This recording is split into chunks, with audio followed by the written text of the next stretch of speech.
Hey you, my name's Ruby, or Ruby Le Rouge, which means Ruby the Red. I love red and strawberries and reading. Today I'm going to read Carmilla, Chapter 2 by Sheridan Le Fanu. Let's get started. Chapter 2, A Guest.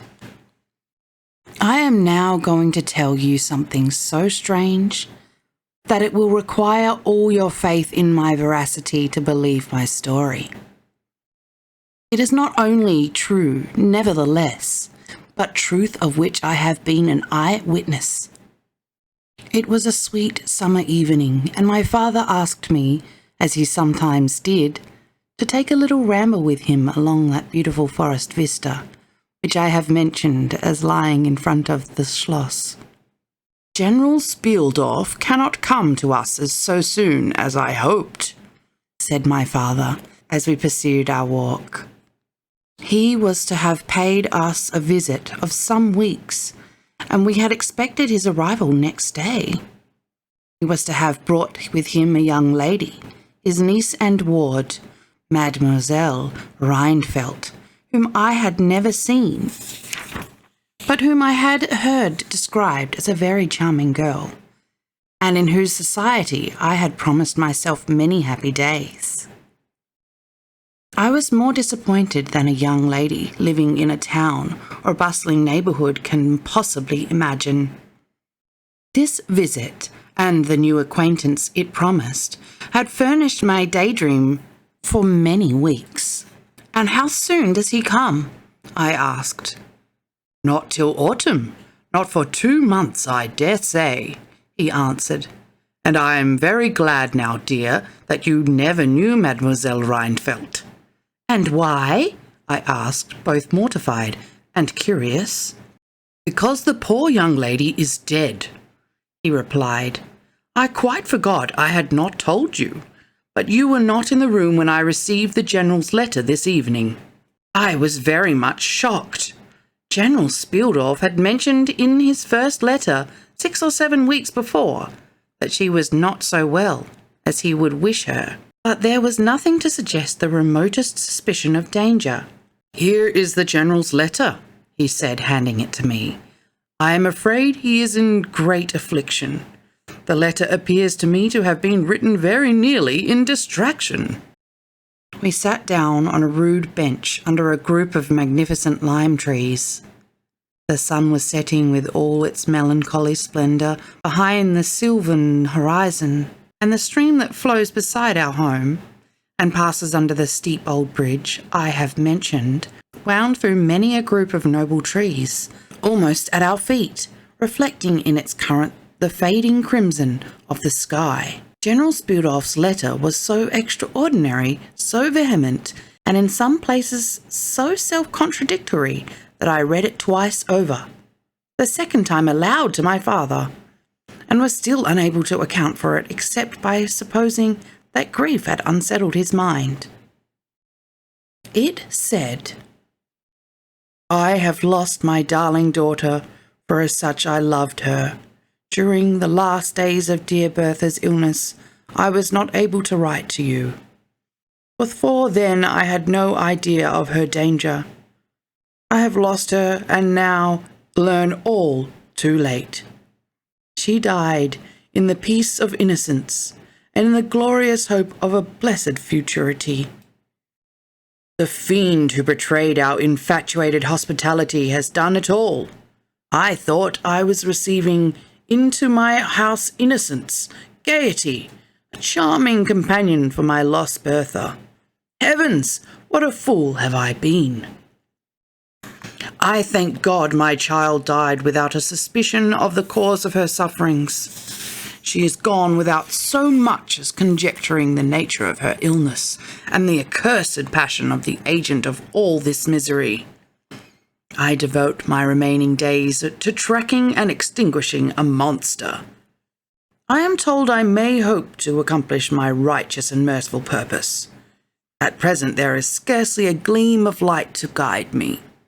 I curse my conceited incredulity, my despicable affectation of superiority, my blindness, my obstinacy, all too late.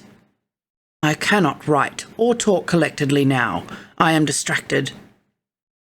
So soon as I shall have a little recovered, I mean to devote myself for a time to inquiry, which may possibly lead me as far as Vienna. Some time in the autumn, 2 months hence, or earlier if I live. That is, if you permit me. I will then tell you all that I scarce dare put upon paper now. Farewell. Pray for me, dear friend. In these terms ended this strange letter. Though I had never seen Bertha Rheinfeldt, my eyes filled with tears at the sudden intelligence. I was startled as well as profoundly disappointed. The sun had now set, and it was twilight by the time I had returned the General's letter to my father. It was a soft, clear evening, and we loitered, speculating upon the possible meanings of the violent and incoherent sentences which I had just been reading. We had nearly a mile to walk before reaching the road that passes the Schloss in front, and by that time the moon was shining brilliantly. At the drawbridge we met Madame Perrodon and Mademoiselle de la Fontaine, who had come out without their bonnets to enjoy the exquisite moonlight. We heard their voices gabbling in animated dialogue as we approached. We joined them at the drawbridge and turned about to admire with them the beautiful scene. The glade through which we had just walked lay before us. At our left the narrow road wound away under clumps of lordly trees, and was lost to sight amid the thickening forest. At the right the same road crosses the steep and picturesque bridge, near which stands a ruined tower which once guarded that pass. And beyond the bridge an abrupt eminence rises, covered with trees and showing in the shadows some grey ivy-clustered rocks. Over the sward and low grounds a thin film of mist was stealing like smoke, marking the distances with a transparent veil, and here and there we could see the river faintly flashing in the moonlight. No softer, sweeter scene could be imagined.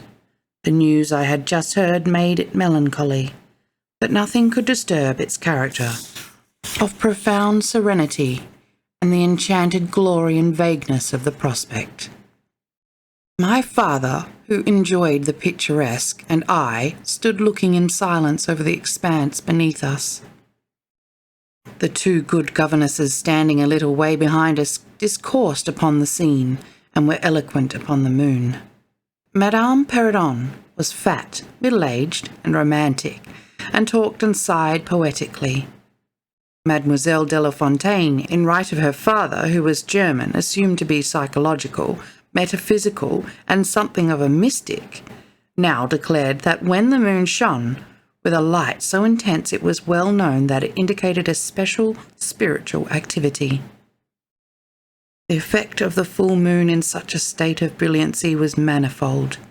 It acted on dreams, it acted on lunacy, it acted on nervous people. It had marvellous physical influences connected with life. Mademoiselle related that her cousin, who was mate of a merchant ship, having taken a nap on deck on such a night, lying on his back, with his face full in the light, on the moon, had wakened after a dream of an old woman clawing him by the cheek, with his features horribly drawn to one side, and his countenance had never quite recovered its equilibrium. The moon this night, she said, is full of idyllic and magnetic influence, and see, when you look behind you at the front of the Schloss, how all its windows flash and twinkle with that silvery splendour, as if unseen hands had lighted up the rooms to receive fairy guests. There are indolent styles of the spirits in which, indisposed to talk ourselves, the talk of others is pleasant to our listless ears, and I gazed on, pleased with the tinkle of the ladies' conversation. "I have got into one of my moping moods tonight," said my father, after a silence, and quoting Shakespeare, whom, by way of keeping up our English, he used to read aloud, he said, "In truth, I know not why I am so sad. It wearies me. You say it wearies you, but how I got it, came by it. I forget the rest, but I feel as if some great misfortune were hanging over us. I suppose the poor General's afflicted letter has had something to do with it." At this moment the unwanted sound of carriage wheels and many hoofs upon the road arrested our attention.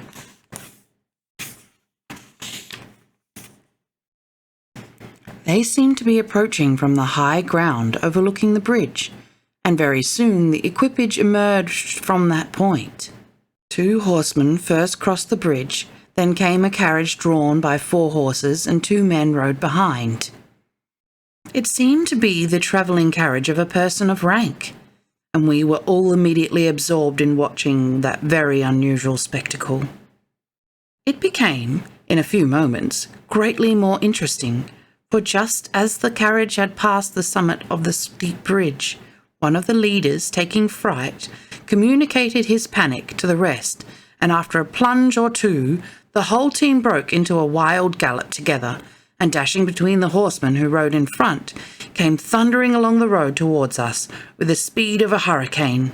The excitement of the scene was made more painful by the clear, long-drawn screams of a female voice from the carriage window. We all advanced, in curiosity and horror, me rather in silence, the rest with various ejaculations of terror. Our suspense did not last long. Just before you reached the castle drawbridge, on the route they were coming, there stands by the roadside a magnificent lime tree. On the other stands an ancient stone cross, at sight of which the horses, now going at a pace that was perfectly frightful, swerved so as to bring the wheel over the projecting roots of the tree. I knew what was coming. I covered my eyes, unable to see it out, and turned my head away. At the same moment I heard a cry from my lady friends, who had gone on a little. Curiosity opened my eyes, and I saw a scene of utter confusion. 2 of the horses were on the ground. The carriage lay upon its side with 2 wheels in the air. The men were busy removing the traces, and a lady with a commanding air and figure had got out, and stood with clasped hands, raising the handkerchief that was in them every now and then to her eyes. Through the carriage door was now lifted a young lady who appeared to be lifeless. My dear old father was already beside the elder lady, with his hat in his hand, evidently tendering his aid and the resources of his schloss. The lady did not appear to hear him, or to have eyes for anything but the slender girl who was being placed against the slope of the bank. I approached. The young lady was apparently stunned, but she was certainly not dead. My father, who piqued himself on being something of a physician, had just had his fingers on her wrist, and assured the lady, who declared herself her mother, that her pulse, though faint and irregular, was undoubtedly still distinguishable. The lady clasped her hands and looked upward, as if in a momentary transport of gratitude, but immediately she broke out again in that theatrical way which is, I believe, natural to some people. She was what is called a fine-looking woman for her time of life, and must have been handsome. She was tall, but not thin, and dressed in black velvet, and looked rather pale, but with a proud and commanding countenance, though now agitated strangely. "Who was ever being so born to calamity?" I heard her say with clasped hands as I came up. "Here am I, on a journey of life and death, in prosecuting which to lose an hour is possibly to lose all. My child will not have recovered sufficiently to resume her route, for who can say how long? I must leave her. I cannot, dare not, delay. How far on, sir, can you tell, is the nearest village? I must leave her there, and shall not see my darling or even hear of her till my return, 3 months hence." I plucked my father by the coat and whispered earnestly in his ear, "Oh, papa, pray ask her to let her stay with us. It would be so delightful. Do pray." If Madame will entrust her child to the care of my daughter and of her good gouvernante, Madame Perrodon, and permit her to remain as our guest, under my charge, until her return, it will confer a distinction and an obligation upon us, and we shall treat her with all the care and devotion which so sacred a trust deserves." "I cannot do that, sir. It would be to task your kindness and chivalry too cruelly," said the lady distractedly. "It would, on the contrary, be to confer on us a very great kindness at the moment when we most need it. My daughter has just been disappointed by a cruel misfortune, in a visit from which she had long anticipated a great deal of happiness. If you confide this young lady to our care, it will be her best consolation. The nearest village on your route is distant, and affords no such inn as you could think of placing your daughter at. You cannot allow her to continue her journey for any considerable distance without danger. If, as you say, you cannot suspend your journey, you must part with her tonight, and nowhere could you do so with more honest assurances of care and tenderness than here." There was something in the lady's air and appearance so distinguished and even imposing, and in her manner so engaging, as to impress one quite apart from the dignity of her equipage, with a conviction that she was a person of consequence. By this time the carriage was replaced in its upright position, and the horses quite tractable in the traces again. The lady threw on her daughter a glance which I fancied was not quite so affectionate as one might have anticipated from the beginning of the scene. Then she beckoned slightly to my father and withdrew 2 or 3 steps from him out of hearing, and talked to him with a fixed and stern countenance, not at all like that which she had hitherto spoken.